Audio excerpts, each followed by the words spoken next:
Hey everybody, Rich Lovell with the Vacaville Baseball Barn, Master Instructor with Epstein Hitting System and Online Hitting Academy.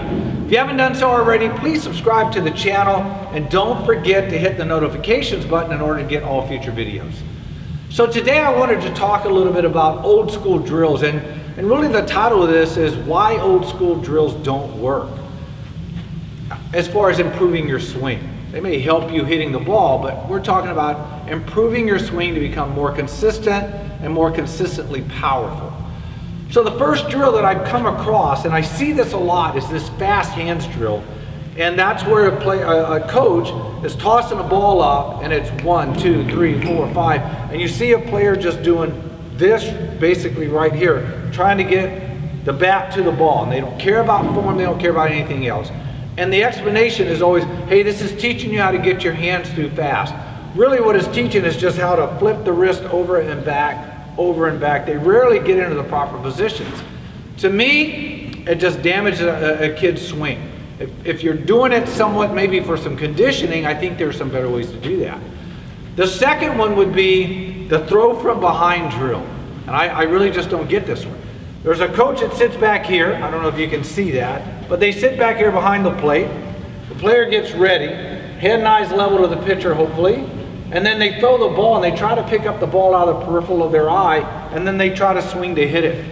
Most of the time I see the kids miss unless they start chasing the ball like this, which their head's moving forward and their body's moving forward, which we don't want. That doesn't help us create ground force. And then one of the last ones is live ball pitching. And I say this as a drill because I constantly see this with hitting instructors.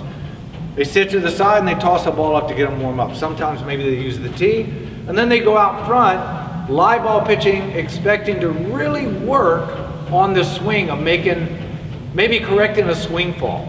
Maybe they've actually seen that the elbow gets down and they're trying to keep that back, or whatever else they may have seen. The problem with that is, if they're throwing relatively fast, 45, 50 miles an hour, 60, 70 miles an hour, and it's a live pitch, if they have not already corrected their swing fault through proper repetition, then what you're going to have is a player that goes right back to his old swing fault, whatever it might be. And typically it's, for most younger players, 15 and below, front shoulders up, elbow starts coming in, this backhand goes from knuckles up to back and they lay the barrel off, and then it's a big looping swing, or it's just straight down into the ball. Remember, you've got to apply some type of science to your hitting instruction and correcting of your swing faults, and that's done by slowing the process down. Remove the moving object and make sure that the player is swinging slower so that we can actually get the player to feel these movements that we want them to do.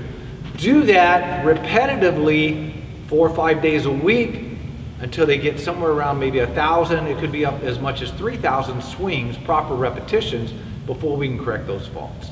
Hopefully this helps you out. Look for some upcoming videos as well addressing each one of those and how we approach it with the Epstein Hitting System and correcting those swing faults.